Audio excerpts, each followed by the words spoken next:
Hey everybody, hope you're all well, and this video is going to be focused on Warlock. Yes, the newest addition to my roster for a temporary period as part of the CCP. Now, the first thing is that I absolutely love the look of Warlock, and personally it does remind me a lot of me, and especially when I see M naked, because then I'm like, oh yeah.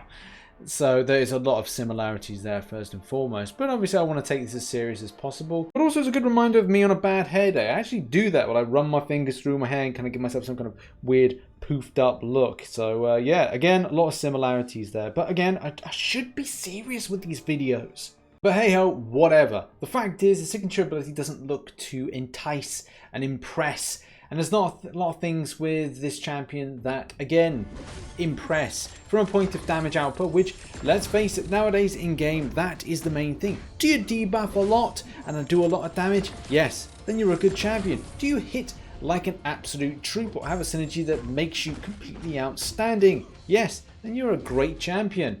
But what if you're just a standard run-of-the-mill utility champion? And I feel this is one of those.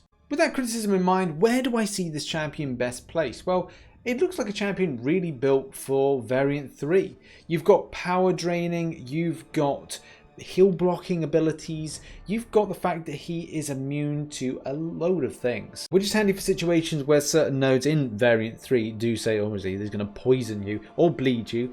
The great thing is going up against like Iceman, having Cold Snap and Frostbite is still pretty cool. There are so many decent positives to this champion. Obviously, even better that he's a tech champion, which is a great thing for having on your team when doing Variant 3. But also, look here, the fact that you've got an XL champion means that if you choose you want to use him in Variant 2, there's definite value there. And especially considering that real load of BS and frustration that comes from Iceman in Variant 2, having this as an option is very good. It doesn't mean that you have to go so much towards older champions. It means that if you are shooting to get this at 4-star, it again could be of quite good value to go up against stuff. And yeah, just a bit disappointing he's not Incinerate immune, but again, like, can't have everything. As in, the idea I was thinking about is like, oh, go against Mephisto. No. So the fact is, still got some good usage and decent placement for things in Variant 3 and also for Variant 2. Synergies wise, you've probably seen a video I've put out. I'm hoping to put it out around the same time as this, where I look at the improvements that this synergy does give to magic, and that is with self-friends. Yeah, that's weird. But whatever. The fact is, we've also got Robot Uprising and Going Viral. And these things here, like, they're all right. I just don't feel you overly need the synergies to make this champion good, which is a positive. Yeah, you could look at Robot Uprising, and that is actually giving this improvement to Ultrons, your Visions. But not just that. Like, this is like across the field. All your champions get the benefit of Robot Uprising. So, for example, if you're going with Medusa and you get hit by a poison, but obviously you're poison immune, it gives you that attack rating boost.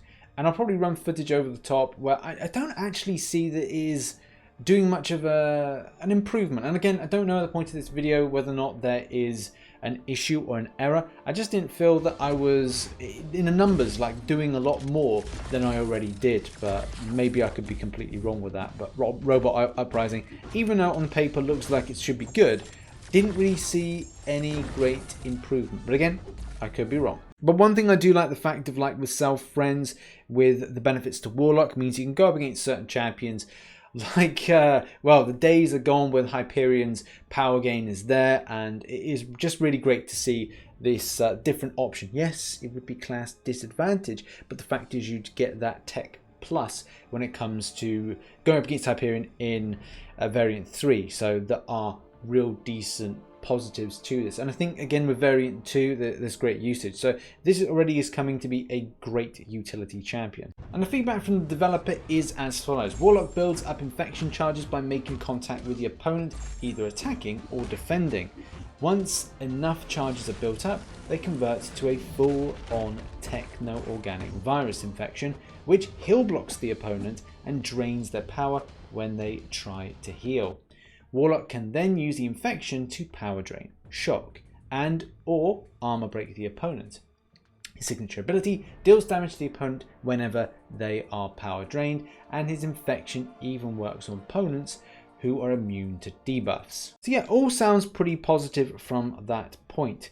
But when I came to play the champion, as well as the footage that I'm running over the top of the different clips that I'm going to be showing, it just doesn't feel to me that there's an extensive amount of damage. And maybe this champion is one of these questing utility type champions, ones that you'll bring into certain situations with effective immunities, and at the same time just value on things like power gain or power draining, that power gain, and as well just keeping healing at bay. You kind of go, right, I want Warlock in my synergy team, or I don't want him in my synergy team, I want him in my team in general, because he's going to be of value to take down content. A lot of the times I was building up to the SP1, playing about the SP2. If I wanted to heal, I would go for the SP3, but that was really the kind of dynamic there. And maybe there's a way to kind of increase the extent of damage, even when going on the fact of having that synergy group with Robot Uprising and having a Suicide Mastery on. I personally don't see it great whilst we're doing Alliance War seasons to have recoiling bosses, defensive champions.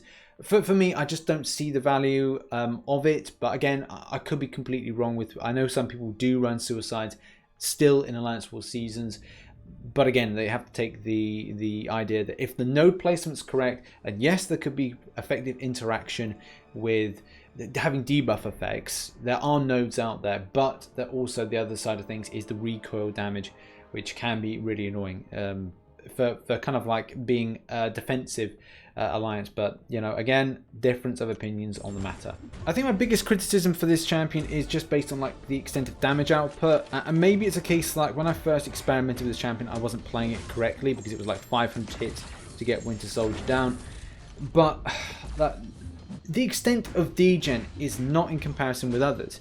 Yeah, you've got the option when you put the L1 to put in a debuff effect of shock, and yes, okay, you could put in degen. It's great that he's got regeneration, but I just want to do like a little bit of a like-for-like comparison because there's something similar to another champion I have, and that is Dormammu. My Dormammu at rank 4 as a 5-star and having a signature level of 79 has a capability of damage outputting 2079 degen damage, which is difficult to pick up. It's a lot easier to do with Warlock because it's effectively just putting in an L1, but with Dormammu it's a case you have to do a heavy attack, and then it's a case you've got to like build up, encourage the enemy to do specials, and then you're hitting in about 2k. I just feel that like if you compare off the power control champions like for like, I don't know, I feel that a champion like Dormammu, which is double immunity, is a little bit better as an option if you're thinking about something in comparison. This is where I think that he kind of falls into this power control similarity situation, where similar to Dormammu, as we mentioned before,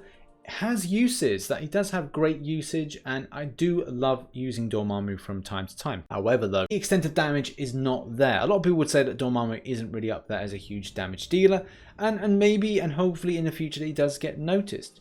I feel that Warlock may be one of these champions that have been mentioned of late, where the tuning of them fairly recently, I have to say about 3 months, will be reviewed, and then maybe they'll have it kind of tailored up or tailored down depending on how much damage they do, or maybe against the content, how viable they are. And I personally think that it would be nice to increase the extent of degen, similar and kind of in comparison to Dormammu. The more that signature goes up, the more degen it does. Because other champions with the extent of debuff effects, the more signatures you put on, the better they are. You know, ipso facto, Omega Red. But on the plus side, I do rate Warlock. I think he's a good champion, but I think he's one of those that has very specific uses where we'll come back to him and kind of go, right, well, he was good for that. But I feel with the introduction of the variant 3, that it is an event that is really tailored for Warlock. He is more effective with the power locking, the power control, those kind of angles, and putting on degen effects. It'd just be, as I said, better to see a more of extensive amount of damage from that degen. Yes, is it going to make stuff like him as a defender more unbearable? Possibly. But again, that's all about finding another champion that's able to go up against that. And you'd probably go, right, well, you've got an option like Gladiator Hulk that works around things like degen. And that's the thing about then Kabam creating more characters that then starts this domino effect, if you excuse the pun, that improves the aspect of players thinking more strategically when going up against stuff like degen. In any case, I'll leave it for you to make a decision on whether or not you feel that you want to get this champion. Hopefully this review or this overlook of the champion has been helpful. If it has been, please consider hitting the like button as well as subscribing for more Marvel Contest of Champions based content, and I'll see you in the next video. Bye bye for now.